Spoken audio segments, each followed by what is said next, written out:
Nature is very powerful. And, if we think back, like during World War II, 40% of Americans were growing their own food, and they had victory gardens. Today, less than 1% of America grows their own food. So, this is an opportunity for people to grow their own food.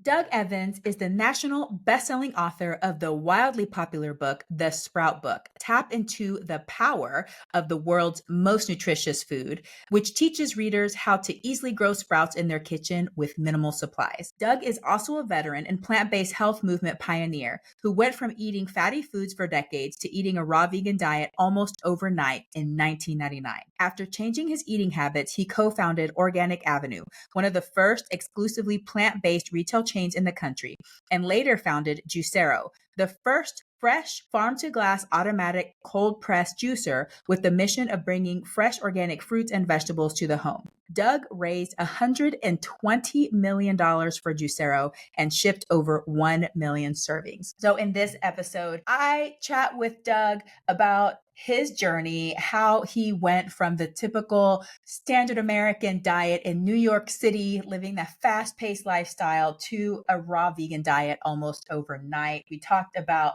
his health changes. We talked a lot about sprouting, which is the topic of this podcast, why it's so beneficial, how it's magical and amazing and fascinating, and how you can start sprouting at home. So I've played around with some sprouting, mostly using sprouting kits, and I really do enjoy eating sprouts, but I fell out of the habit.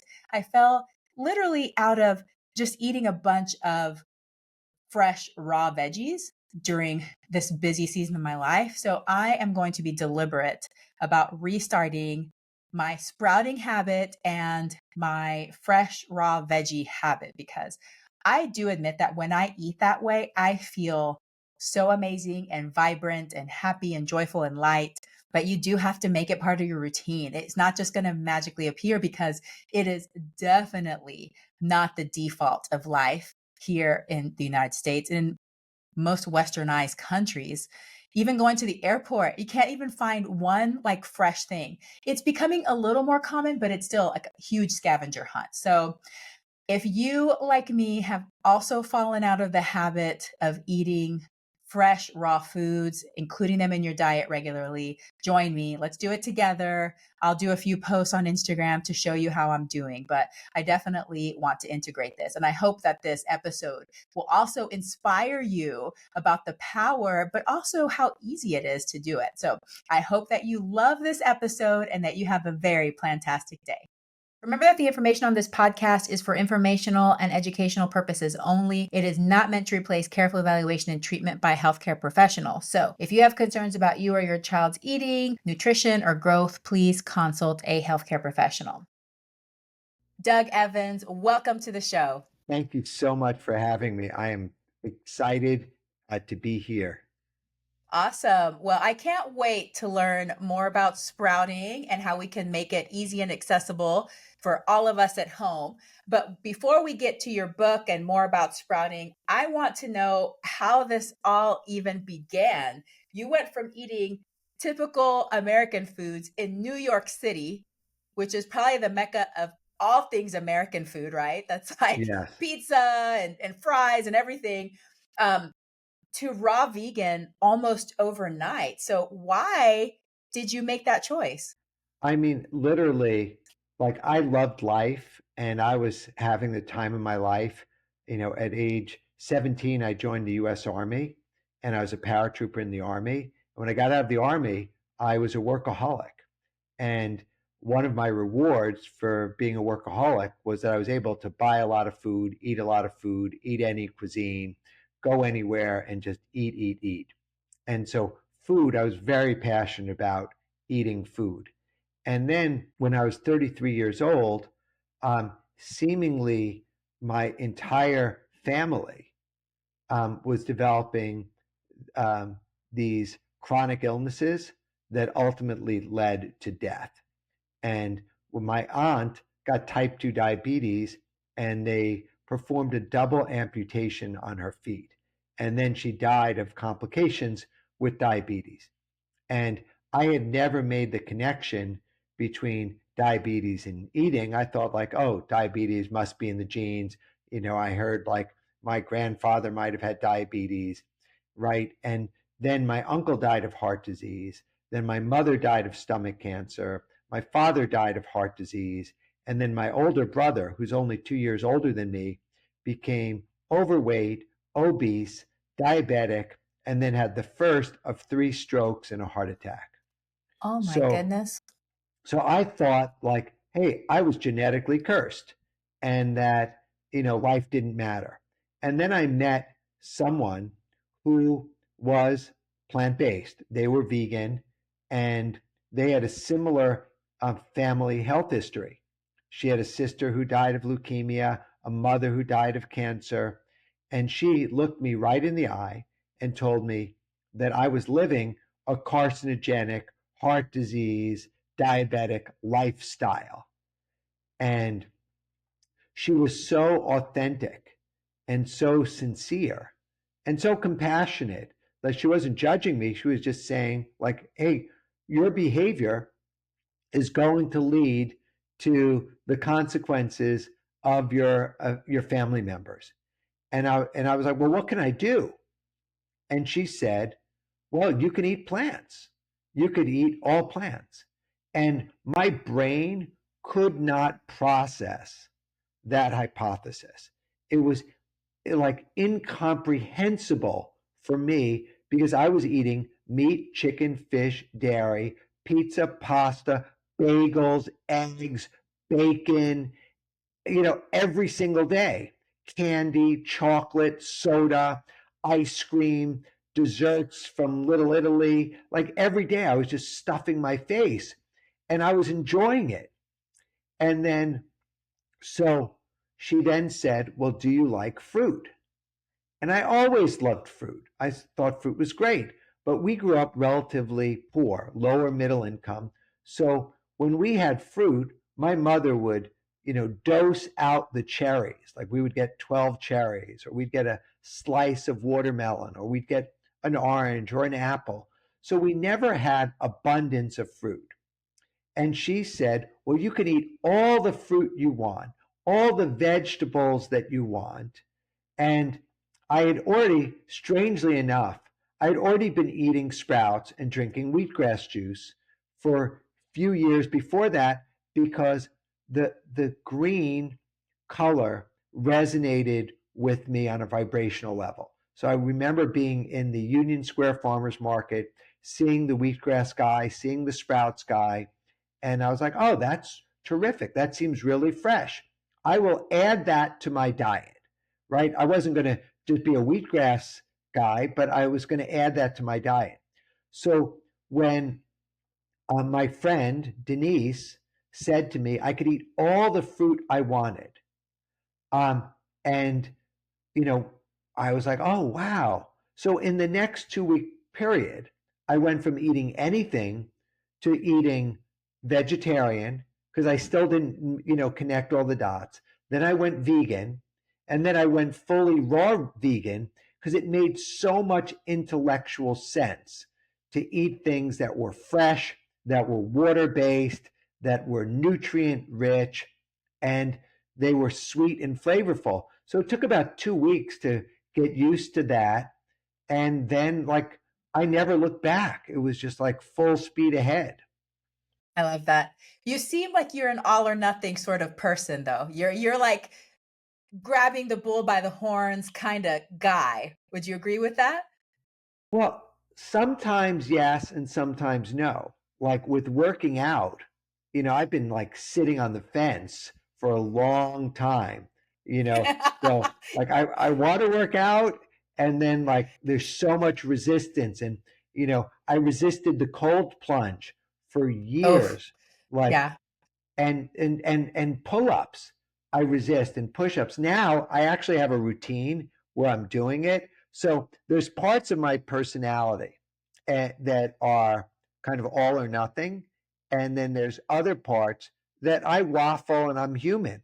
What Yeah. happened with the food, like I knew that the food was cumulative and Mm, that food was poison. And when I started to look into pesticides and glyphosate, and genetically modified foods and animal products, and the link between um, processed meats and regular meats and dairy. Like, it just made sense. I have a 15-month-old child, and she's deriving, 60, 70% of all of her calories from, nursing, right? She's living on breast milk, and we're supplementing with um, lentil sprouts, garbanzo sprouts, alfalfa sprouts, broccoli sprouts, and pomegranate arrows. So she's like eating fruit and sprouts. She'll eat a banana. She likes blueberries and so she's eating fruit and sprouts and breast milk. And it seems so natural to her, to have fresh things. And for me, it seemed really natural to eat fruit. And when I removed the economic barrier to, like, oh, instead of eating a slice of watermelon, I could eat a whole organic watermelon in season. And I derived pleasure from it. It was easy. I still don't derive pleasure from push-ups and pull-ups and running. Like, it, I Just don't. keep going, just keep going. It takes time. I can attest to that one, but I want to go back to something you said that I also noticed. I was browsing through your Instagram, and you have a very positive social media presence. You talk about all of the powerful benefits of, foods and sprouts. And, I was kind of browsing the comments, which can be for some people just going down a rabbit hole. And I noticed that people were saying the same thing that you believed a long time ago. They were saying, why are you trying to connect these diseases, diabetes, heart disease, to food? They're not related. People were like literally criticizing you, saying, stop blaming food on these diseases. They're not related. Which, to me and you, especially me as a lifestyle medicine physician, it's like, it feels like it's something you can't unsee, right? 100% that there's a connection. That this food is affecting us, increasing our risk of chronic disease. It's not the only thing, obviously, but it's a big part. Tell me a little bit about that. What goes through your mind? What do you feel whenever you see people over and over again? They're just refusing to accept that there is a connection between what we eat and chronic disease. I think, unfortunately, they're like misinformed. So they've just been misinformed. And if we think about the food industry as an industry, a capitalistic industry that's geared towards profit, and we look at these organizations, associations that we think are designed to protect us, like the FDA and the USDA. And if you step back with a perspective of knowing that it's all about the money, follow the money, and that the industry lobbyists, I mean, the fact, like, there's no question, those same people would know, like, there is a link between smoking cigarettes and lung cancer, right? I think it's pretty obvious at this point that the link between carbonated sugary beverages, added sugar, added oils, added salt, processed meats, regular meats, dairy. Like, these things, like, nothing is more true than the adage that you as a pediatrician can speak to, to a child. Like, you are what you eat. Like, everyone understands, like, you are what you eat. And if what you're eating was constructed in a lab, right? If you think about all of the artificial preservatives, coloring, chemicals that are being added to the food, and how easy it is for modern day food engineers to manipulate the brain with fats, oils, and sugars to trigger the dopamine and the pleasure sensors, that you can either choose to be independent thought and make your own decisions, or succumb to the manipulation of the food engineering coupled with the advertising and marketing, and lastly, just the societal aspects. Like, you go out And they associate, one way to sell a lot of candy is to make Halloween, really cool with costumes and trick or treating and pumping out like these carcinogenic diabetic, foods. Crazy. And then if you think about just every day, how food is the number one addiction in the world, right? So I'm just aware that we don't have to gamble, we don't have to, smoke crack, right, or drink alcohol, or have sex. Like these um, current addictions, we don't have to do, but we have to eat. And I can tell you from my own experience, and I'm a very disciplined eater. As soon as food enters my mouth, almost all bets are off, right? So my practice is like I eat sprouts first, right? I want to eat the sprouts first, and then I will add a dressing, or I'll add a ferment, or I'll add a fruit. But if if I'm not thoughtful about what I eat, right? I don't eat like cooked food because it's too easy for me to overeat the cooked food. Just way too easy. Like if like I'm not against quinoa or brown rice or cooked legumes. I could just tell you, for me, I will grossly overeat that.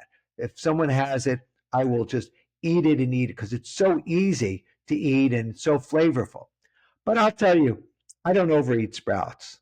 Like I eat a lot, and then I have to eat it slow because I have to chew them well. I have to break them down and get the soluble and insoluble fiber broken down to feed my microbiome. But when my brain knows that I've eaten enough sprouts, it says, "Time out. You've had enough. It's okay." And so I don't overeat things unless there's added salt, oil, sugar. And if they were to use concentrated artificial sweeteners, artificial oils, and flavoring, then that just, you might as well be, shot in the arm, with an opiate because it just sends you down this cycle. So so I went down this path of doing this. This was very intuitive for me because I was like, okay, what can I do to ensure that I will be alive, that I could take this gift of life and enjoy it for as long as I can. And it was also obvious to me that the more extra weight I had, the slower I was, the more lethargic I was, the more inflexible. So I've always made a focus of being, appropriate weight. And now that I'm 57, I'm focusing more on not just being like in shape. I want to be fit. So I'm forcing myself to run. I'm forcing myself to do calisthenics and movement and pulling because, when, my baby is growing every day, she's now 25 pounds. Like that's a big kettlebell. And so she's only going to gain the weight. So I want to be strong so that I can, appropriately carry her and be a good father. Yeah, they definitely grow fast, and your body has to adapt to those little growing babies and toddlers because keep lifting them. It's like one of the number one reasons for young moms, I think, having back pain is lifting their babies everywhere. So I want to go back because I'm just really curious about what you're saying as far as overeating. So whenever you first transitioned to eating this way, did you experience any health benefits yourself? And how do you know when you're overeating? Do you feel like you've always had the habit of overeating? And so you've just been conscious about that and been choosing ways to help you not overeat? How do you know whenever you're not overeating? I guess I'm just curious about how you define that for yourself. Well, in the beginning, I associated food with a reward, with abundance, with success, with freedom. So food was definitely a reward system for me. And now, so I used to eat until I was full, right? And then because I was, I had this addictive propensity and I was eating food that was highly processed, I would then, even when I was full, I would eat on top of that, which I knew was made no sense because there was no way I needed any more calories. So that was key. But when you think about like eating food that is devoid of nutrition, it does make sense that even if one part of you is physiologically full, you would still be consuming additional food because the body may be searching for more nutrients and saying, hey, I know you're eating, but we haven't checked all the boxes yet, so keep eating. Now, um, it's somewhat intellectual for me, so I plan what I eat, right? I plan my food intake windows. So I will eat between 11 a.m. and 6 p.m. And it gets dark really quickly now. So it's easy to stop eating when it's dark because I want to go to sleep. But in that window of 11 a.m. to 6 p.m., I will schedule what I'm going to eat when. So if I have right now, the fall fruit are amazing. The pomegranates, the persimmons, the apples are really, really delicious.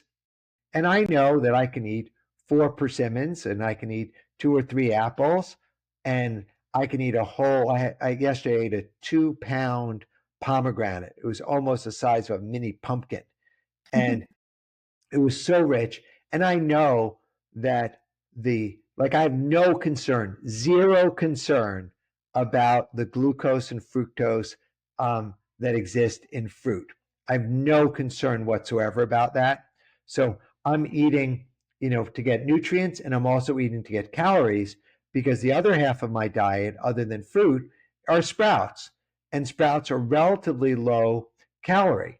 So if I were to look at a breakdown of my nutritional consumption, I'm between 80 and 90% carbohydrate and between 5 and 10% protein and 5 and 10% fat.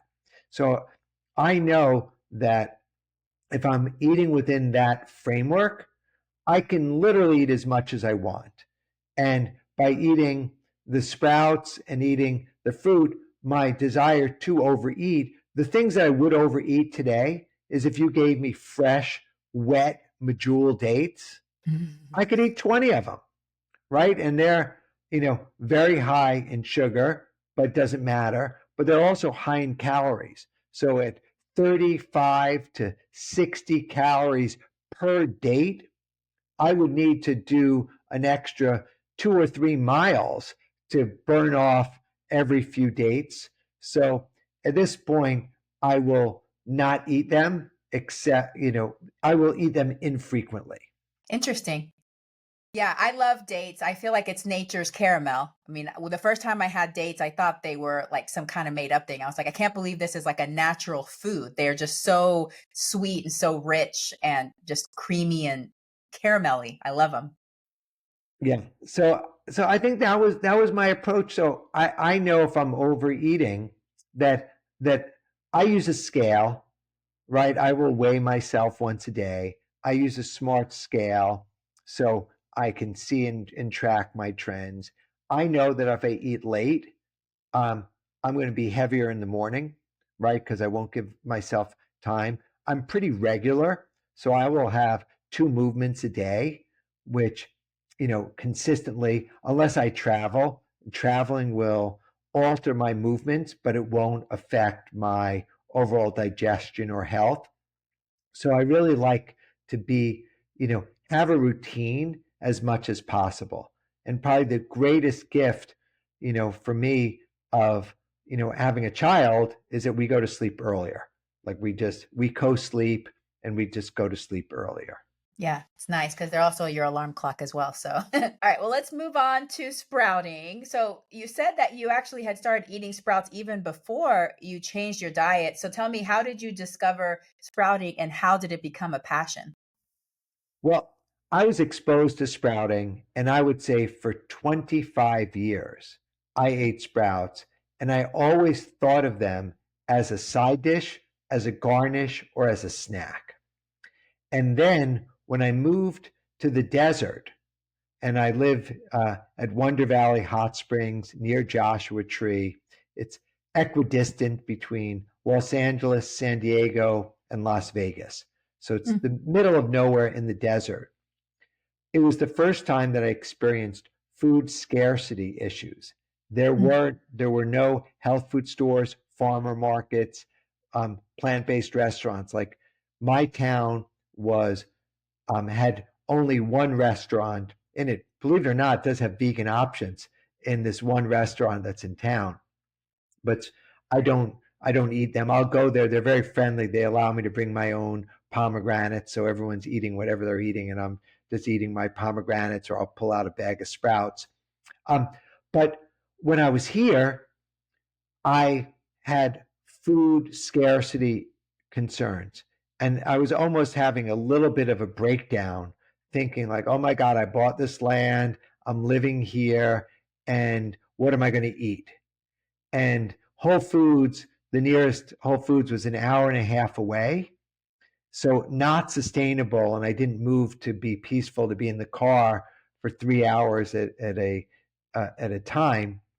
So that's when I was meditating in the hot springs, staring up at the stars, and I got the idea. I was like, oh, I could just sprout. And it seemed like too good to be true. And I was like, huh? And then the download for, I wrote this book, Living Out Here. I wrote the Sprout book, Living in the Desert. The download from the Sprout book came in one like powerful wave. It took me a while to write the book, but it was really three parts. Number one, sprouts were food, right? That it broke through the realization that I started to dream and fantasize and go deep into thinking about all the varieties of sprouts that I could eat: alfalfa, radish, clover, broccoli, chia, lentil, fenugreek, all sorts of lentils, all sorts of peas, that there were literally hundreds of varieties of these seeds that could be sprouted, and that sprouts were vegetables. So that was a big, powerful insight for me. Number two, sprouts were vitamins and minerals. So your podcast is technical, so I'll talk a little in depth, but every single sprout contains every single amino acid to form complete proteins. Sprouts contain micronutrients, phytonutrients, polyphenols, bioflavonoids, antioxidants, prebiotics, soluble and insoluble fiber, that they were much more effective from a nutritional consumption perspective than synthetic multivitamins or extruded protein powders. That you could take one handful of, say, sprouted garbanzo beans and have 20 grams of protein in them. And it would also be bioavailable, and you'd get the fiber and other parts with them.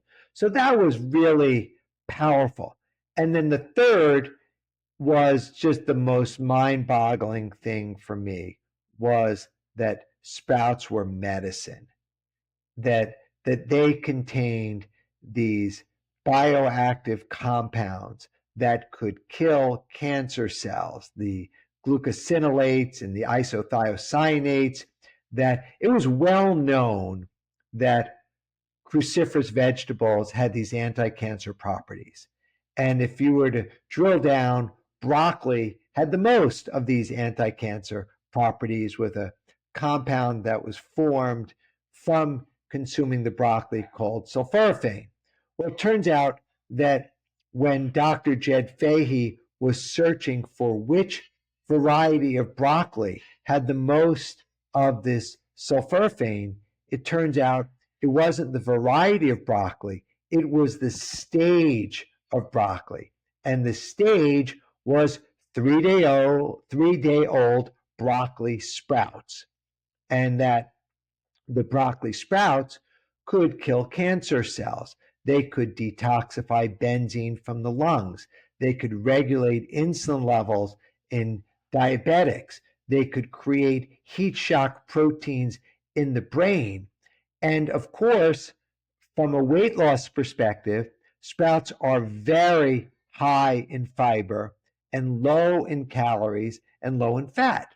So the more sprouts you eat, the more weight loss you could have. So there was this whole other like rabbit hole that I could go down to. And that inspired me to write the sprout book and inspired me to find the best sprouting seeds and the best sprouting equipment and to come up with my mission that gave me like kind of whipped me into full alignment that I I need to be the voice of these sprouts. I need to get this message out there.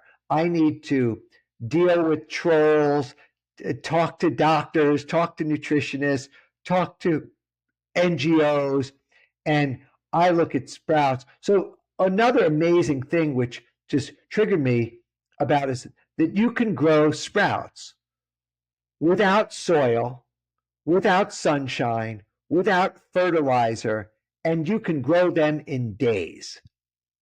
And so when I looked at that, it meant that everybody could have sprouts. And if you looked at the cost, like if you went to a health food store, you could buy sprouts for $5 a serving. But if you grow them on your own and you were to buy seeds from the sprouting company or any organic sprouting seed, you'd spend like 50 cents a serving. And in a few days, you're getting $5 worth of value. So it meant that anyone could have access to this super high quality, nutritious food. And so life just moved me in that direction. And then everything I looked at from an opportunity perspective, nothing seemed as exciting to me than to share this message. So you've become the sprout evangelist. Yeah. Yeah. Well, the sprouts took over my microbiome. They've now taken over my brain. So I'm in service of the sprouts. No, it's possible. It's kind of like that fungus that takes over those ants in the jungle and makes like the zombie ants. Have you heard of that? Yeah. Yeah, Yeah. that's yeah. So maybe, but this is like better though. You're not a zombie. You're very healthy and thriving. So it's kind of the opposite. Yes. Well, look, nature is very powerful, right? Nature is very powerful. And, if we think back, like during World War II, 40% of Americans were growing their own food and they had Mhm. victory gardens. Today, less than 1% of America grows their own food. So this is an opportunity for people to grow their own food. And I could see, like, it is so fascinating to watch children watch their sprouts grow and see how literally every time, if you look at the sprouts twice a day, every day, you will see visual indications of growth. And within less than a week, you will see exponential growth. Like they will grow 10x their time. And it is a true miracle. I mean, I don't know how else to say this is a miracle in your hand. Like, you don't need magic tricks, you don't need anything else. You get seeds, you get water, they sequester carbon and oxygen from the environment, and they're growing. And the interesting and fascinating thing about their growth is that it's not just water weight. They're not just absorbing the water, they are increasing their dry weight. And when you were to take something as simple as a lentil and you were to sprout a lentil, you double the antioxidant levels, you triple the vitamin C, you quadruple the soluble and insoluble fiber. So it's unbelievable, and that everyone gets to participate in their consumption.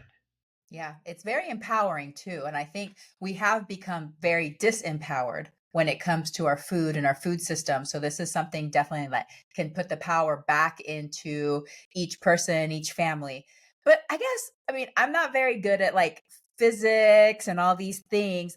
I don't understand how, I don't know if you're able to explain this. how does sprouting increase protein by 20%, increase all the vitamins and stuff if basically you're just giving it water? I mean, how does that work? How does that happen? Well, it turns out that a seed is a complete living organism in a dormant stage. And if we were to go inside the seed, a seed has an endosperm, it has an embryo, and it is waiting for activation. So it contains the potential of the full mature plant. So in that first week of growth, the seed will go through a biological transformation similar to that of trying to explain to a child uh, a transformation from a caterpillar into a butterfly. Like what's happening there, right? So the seed has all of the energy that it needs without fertilizer, without anything to actually grow. So it's actually transforming and doing this metamorphosis by consuming the water, the oxygen, and the carbon with its life force is able to go from a seed into a full grown sprout in that 1 week. And the increases in the micronutrients and the phytonutrients and the amino acids is a result of this biological metabolic transformation. So it is very deep, but the sprouts are actually generating heat like they are going through this transformation, and you could see the root and the shoot forming out. And the sprouts are so smart that if they're not getting enough water, they will shoot out additional root hairs, will shoot out from the roots. So they're able to absorb more moisture from the air in this effort for survival. So how does it work on a full level? It's just part of the transformation. And if you were to do a nutritional assay every single day from seed through sprout, the nutritional profile would vary every single day. And so it's not quite a mystery, um, but it's not um, easily explainable, outside of, the botanist labs. And, I've worked very closely with Dr. Greg Gilbert at University of California at Santa Cruz, who's very almost poetic in his description of this. But for me and for the layperson, um, you get to see it in front of your eyes, right? So the Yeah. proof is right in front of your eyes. It's super fascinating and amazing. And I think you've given us plenty of reasons why we should be sprouting. So tell us, how should we start sprouting? What tips do you have for people that have never sprouted anything in their lives, at least not on purpose? Yeah.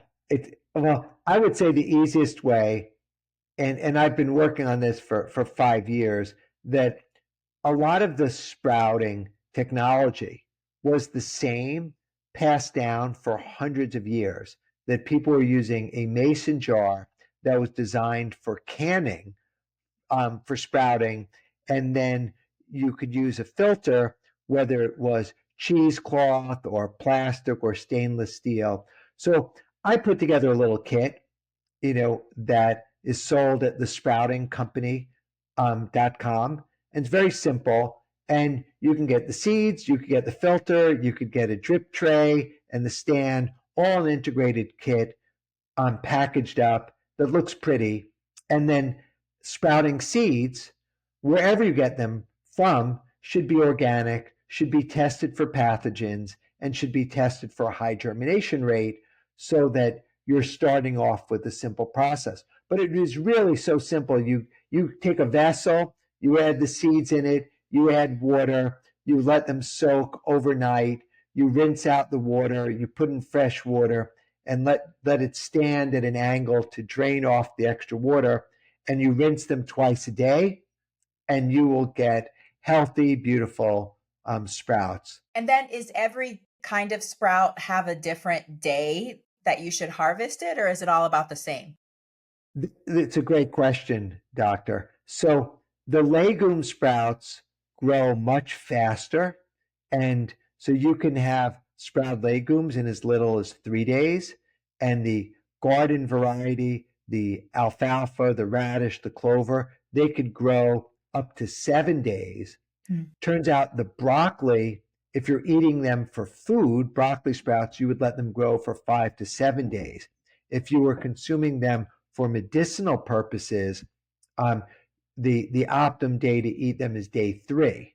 Mm. So because you it, as the the broccoli sprout grows, every seed has a finite amount of glucoraphanin, and Mm. as the sprout grows, it's actually being diluted. So the earlier stage of that particular compound is better. Now, one would ask, well, why don't you just eat the seeds? Well, the seeds are designed to protect themselves. And so they have enzyme inhibitors, there's lectins, there's phytic acid and trypsin. So you want to soak them, germinate them, and by day 3, the seed has already gone through the transformation and is now a vegetable. Yeah, that's fascinating. In my mind, I'm thinking of a graph of, maximum nutrient uh, proportion within that broccoli sprout. And, day 3, it's up at the top and then it slowly starts coming down, so you want to pick, depending on what you're using it for, you're going to pick the stage that's going to benefit you. So once you get used to it, are you able to just like eyeball them? Like for you, I'm sure that you can just kind of see them and you know when they're ready. 100%. It's so like I've now conservatively sprouted millions of sprouts, like millions. And so it's very easy. And sprouts are my friend, and I love sharing the message. I went to the Running Man Festival, and I brought like 20 pounds of sprouts, and I was walking around with tongs, handing people sprouts in their bare hand, and they were just eating them. It was just such a joy.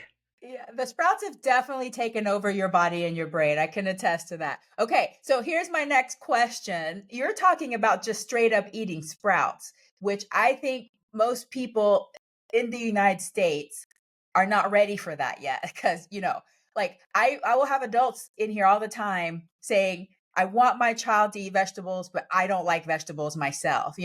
So tell us, what are the different ways that we can eat sprouts? And is there a variety that's more like beginner friendly? Because I know some sprouts, they just have more bitter, more spicy flavors. So for these people that they're like, okay, I want to do this. I'm ready to eat healthy foods. How can they ease into the sprout life? So in the Sprout book, I hired Oprah's recipe developer to create 40 recipes with me for the book. And so there's a lot you could do with them, and they're in the book. So that's one thing. The easiest sprouts to eat are probably alfalfa sprouts and lentil sprouts, right? They are crunchy, they are light, they are flavorful, easy to eat. And what I would recommend is people start small, finish big, and start adding sprouts to your salads, to your cereals, to your sandwiches, to your wraps, to your smoothies, um, and incorporate sprouts into your diet. And then, a big move would be having a salad where sprouts are the vegetable in the salad. And then you add whatever gadgets and carrots and peppers and mushrooms and dressing, but you use sprouts as the base of the salad. And that, like, once you get to that level, then it's like you're home free because then you could find a way of consuming several servings of sprouts every day. That's expert level. But what you're saying is that you just eat them plain. Like you just have like your handful or however many amounts of sprouts before you even eat the rest of your meal.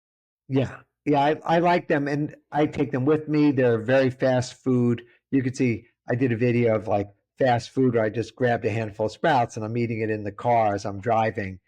And but I dress them up and I also love nori seaweed, like the raw nori seaweed, because the seaweed is an algae, and the nori seaweed is a good source of EPA and DHA, medium chain omega fatty acids. So the chia and flax seeds have ALA, but the nori seaweed has the EPA and the DHA. And so I like that. So I will make little wraps and have sushi with sprouts and seaweed and tahini and ginger and maybe wasabi, which is also a cruciferous vegetable. That I have a kind of a love hate relationship with the wasabi. Like it burns and it's spicy, but I seem to like it. So It's like playing with fire. exactly, exactly. Well, do you stick some avocado in there too? Because if so, I'm in. You can stick avocado in. I used to eat avocados like they were going out of style, and now I've lowered my fat levels significantly. So now I'll have, a slice of avocado or a quarter avocado, as opposed to the old days when I was eating three or four avocados in a serving. And then I just want to make sure that everybody's clear and make sure I understand properly too. The best way to get nutrients from sprouts is in the raw form. So we really shouldn't be cooking with them. Is that correct? Yeah, what happens is when you cook them, certain um, vitamins are susceptible to heat.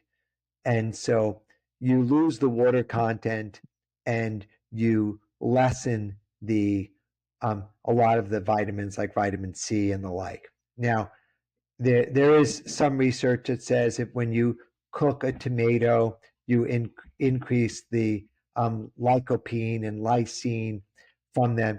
But in general, I don't cook anything. So I really like eating things raw, and Mhm. sprouts in particular are most beneficial raw. Okay, got it.